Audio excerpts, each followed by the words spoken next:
Sum and product puzzles are a way to find the mystery pair that you use when factoring a trinomial. So there are 3 steps. Step number 1, look at the top number. List all the factor pairs for that number.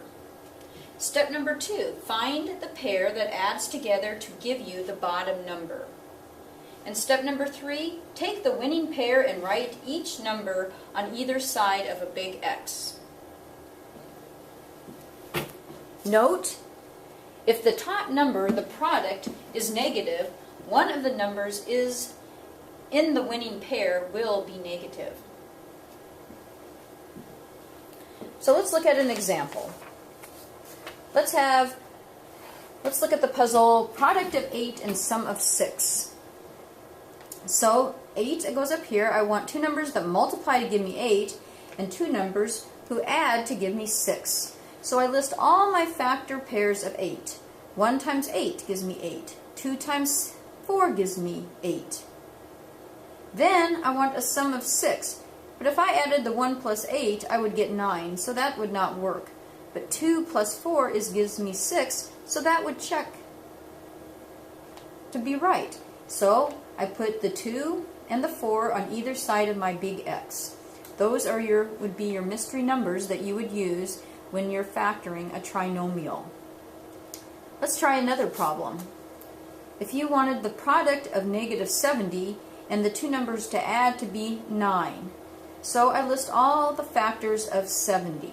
So 1 times 70 gives me 70, 2 times 35 gives me 70, and 5 times 14 gives me 70. But I need the 2 numbers to have a sum of 9. If I tried to add 1 and 70, I would either get 71, or if I made this a negative, because when multiplying, one of these numbers has to be negative, I would get a 69. Well, that would not check. 2, I could add negative 2 plus 35, but that would give me 33, and I need it to add up to 9. Or I could make the 35 negative, but that would give me a negative 33, and I need it to be 9. So on my next pair, I could make the 5 a negative, and sure enough, a negative 5 plus 14 gives me a positive 9.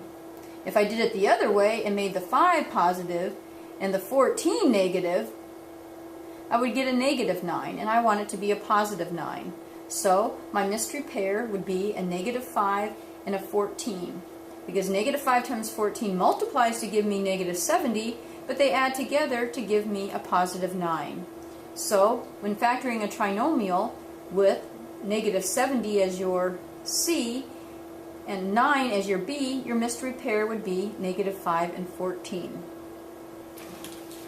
So tomorrow we will practice some more sum and product puzzles.